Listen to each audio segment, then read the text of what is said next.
یک یهودی و یک نصرانی و یک مسلمان در یک سفر یک جا میغلطند.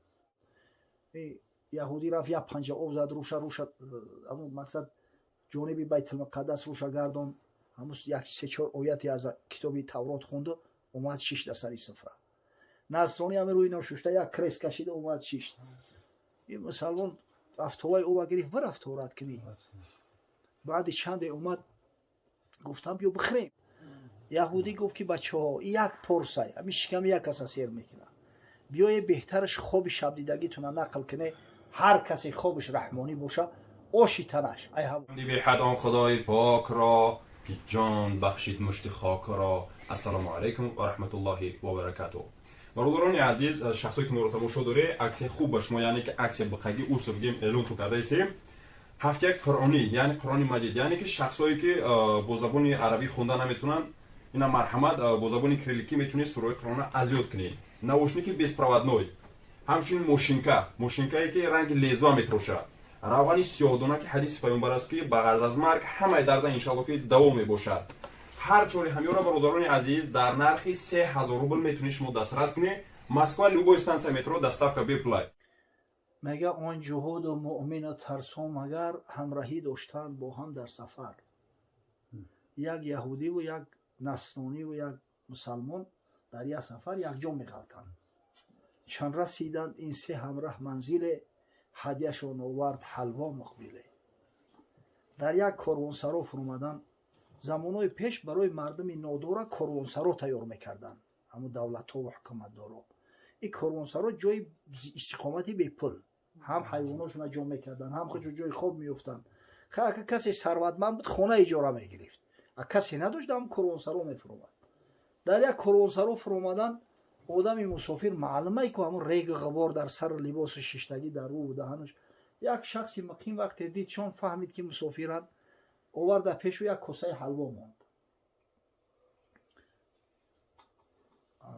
هدیه‌شان آورد حلوا مقبله، نان گرم صحن حلوای عسل برد آن که در ثوابش بد عمل. یک نان گرم بود بالای همون کاسه همیت خوابوندگی بود، به خاطر الله و به خاطر ثواب آخرتش آورد بود که مسافر همین را بخره. تخمه بودن دانده بیگانه زخور، بود صائم روز آن مؤمن مگر. این نصرانی و یهودی اوشین کردگی شکماشو سیر. ای مسلمان روزدار به دست بیچوره. من بودو قطعی همه امروی نوباب یکون لقمه حرام نخرم گفته روزه گرفته به دست. چه نماز شام آن حلوا رسید، بود مؤمن مانده در جوع شدید. وقتی همین نماز شام ده اومد حلوا، این مرده گشنه یاقی بیچوره. آنده کس گفتن ما از خر پریم، این شبش بین هم و فردایش کنیم. یهودی و نصرانی گفتن که ما سیره شکمو همین زیبی همین حلوا سحرای سحر میخیزیم زفترک میکنیم شیرینی قطعی. گفت مؤمن نه که ما خود سیتنیم، چون خلاف افتاد پس قسمت کنیم. هر کی خواهد قسم خود بر جان زند، هر کی خواهد تا سحر پنهان کند. مسلمان گفته برادر ما سه کسی این را برای سه کس آوردگیم، شما سری ما گشنه و ما روزدار بدم، بیایی تقسیمش کنیم. من گشنه هم افطار میکنم، شما خواهی سیر که هستید سحر زفترکش کنیم. اختیار ده دستی خطان. پسور رو گفتن از این حکمتگری قصد تا این است تا تنها خری. گفتن مسلمان حیلگر حیله داری که همین یک کاسه چی کیلو داره که او را با سه حصه تقسیمش کنیم. همین قصد همین که بیاریم بمونیم شکمی ما سیر دیل مو نکشه تا توقع بخری. مرده توقعت میکنی سحر یا جویا میخریم. اقلیت باید به اکثریت اطاعت کنه. بیچاره چیکار کنه که زورش به اون هرسه.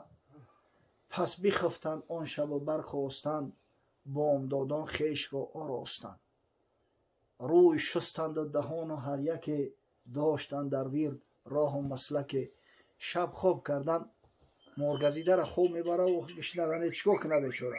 دراز کشیده یک کنجی کاروانسرا. سحر خیستن هر کس طبق همون رسم و رسوم و طاعات و عباداتش انجام داد.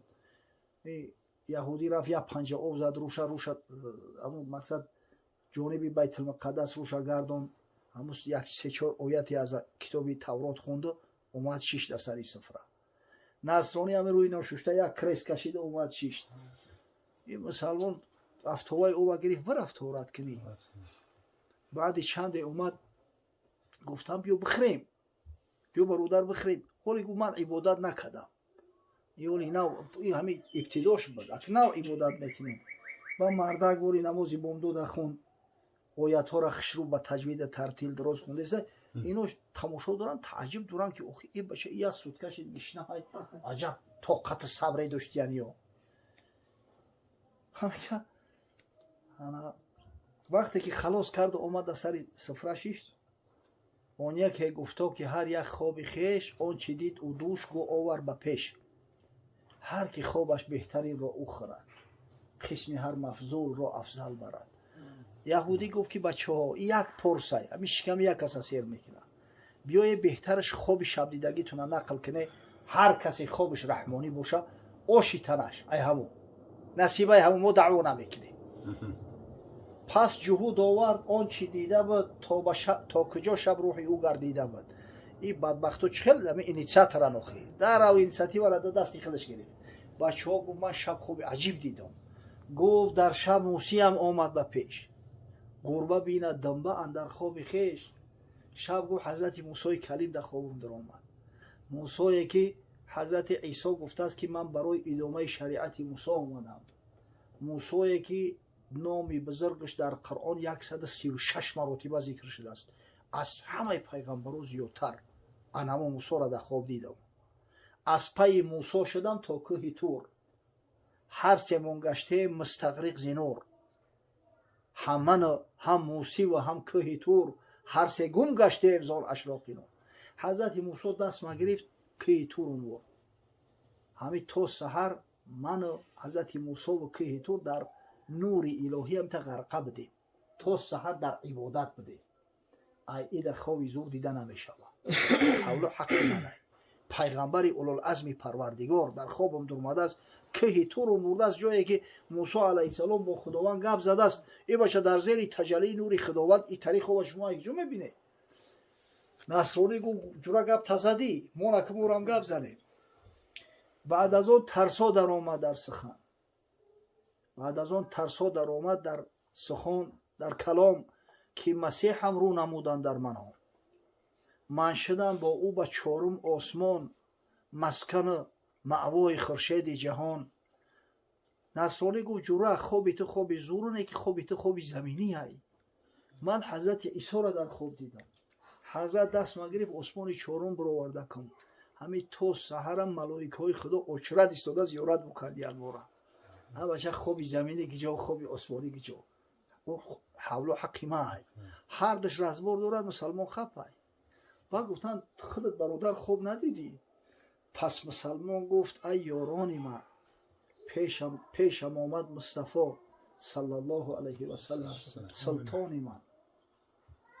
бачаҳо гуфт манам хоб дидам, ҳазрати расулуллоҳ саллаллоҳу алайҳи васалам дар хоб дидам. мо мусалмонот дурӯғ намегем дар хоб, хосатан дар ҳаққи пайғамбар. барои ҳазрат башорат додааст, ман раони филманом фақат раони, касе маро дар хоб дида боша ҳақиқатан дидагиай. фа инна шайтона ла ятамассалу би, ҳеҷ вақт шайтон шакла сурати муҳаммад саллаллоҳу алайҳи васалам гирифта наметавонад. ҳамин мисли мо ин шаби 14 хоб дидем ки дар ҳамин корвонсаро даромад. пас маро гуфт он яке бар тур тохт, бо калими ҳақ нарди ишқ бохт. ин дигар ро исии соҳибқирон бурд бар фарқи чаҳорум осмон. гуфт э хунобод, охи ту дарак дорӣ надорӣ? ӯ рафиқи яҳудит ҳамроҳи ҳазрати мусо дар кӯҳи тур ибодат кардестай. ӯ рафиқи насронит ҳазрати исо осмони чорум бировардааст, ба зикр машғул, малоикаҳо очрат истода зиёратш доранд. ту ҳамита хоб мекунӣ? охи худои таоло гуфтааст кунтум хайра умматин ухриҷат линнос, шумо беҳтарин уммат ҳасте, аз шумо уммату миллати беҳтара ман халқ накардам дар тӯли таърихи башар. ай танта хоб мекунӣ? ай салими гули во пасмонда ҳин, барҷаҳу бар косаи ҳалво нишин. охи ту рӯзадорӣ, барои тура ифтор ибодатай. ӯ мардако ғарқи ибодат дар фикри хӯрдан нестанд. ӯ ту намехези ахаланаму ифторта бикунӣ?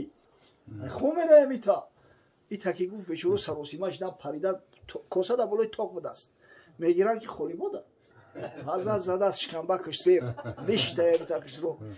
همه هم آرامی و همه هم سکونت حضور قلبی که به حضور رفت طهارت کرد اومد نماز خوند همش حسابی همین اوخی ولی میگو که برادرو اول افطار کنی با نماز بخونی بعضش من عادت دارم تو نماز نخونم گشنگی در مردم اوخی خونه آبادگاه در سر گشنگی نمیره با همین نفس وقتی آرام کردی نماز به حضور قلبی میخونی به همین رمضان هم حضرت میگه اذا حضر العشاء والعشاء فابدأوا بالعشاء حدیثی صحیح ہے وقتی میگه که طعام شام با نماز شام یا جمع اومد اول کمترک طعام تناول کنی نفستون آرام کنی که در بین نماز در یادی خروج نغلطی بو این همین آرامی و با ترتیل تجوید خوندن همش همین حساب بخی خسفه رو گفتن آنگاه ای حریص ای عجب خوردی تا حلوا و خبیث های خونت فری گندم گفتن آقا حقی سه کس بود تو حقی ما رو پرسیده خوردی گفت چون فرمود اون شاه مطاع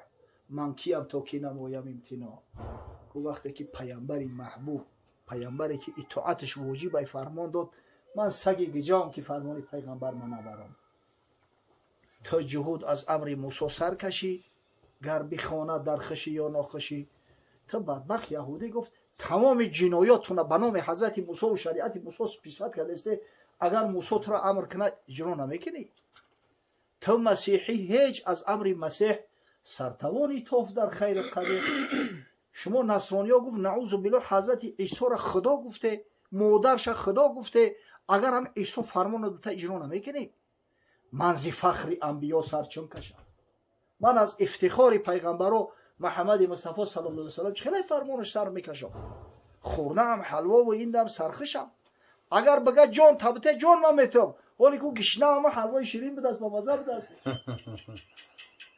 پس رو گفتن والله خوابی راست تو بدیدی وین به صد خوابی ماست گفتن قسم به الله خوابی حق تو دیدی خوابی فایدناک شکمبک تفسیر شد من به خاطر یک کس حلوا روم سیاه کردم حضرت موسی را گرفتم آوردم که تو را آوردم دروغ گفتم این خانه سوخته نصرانی با ایمان در گذرم این دروغ گرفت آسمانی کرد دروغ گفتی لیکن با خدا قسم گفتن خوابی خوب و پلیزی را می تو دیدی اک مقصد حضرت مولوی حلوای دنیا نیست مقصد است که مسلمان ها همراهشو انم توشه آخرت دارن میدونن که پیغمبری بزرگترین پیغمبر شونه میدونن دینی برحق دین شونه میدونن که خدای بزرگ نسبت این امت ملت چی محبتی داره چی رحمتی داره اما یقینا میدونن از سخن پیغمبر صلی الله علیه و سلم که اگر عمل نداشته باشی فردا روز قیامت دیگه امیدت کنده میشه ببینه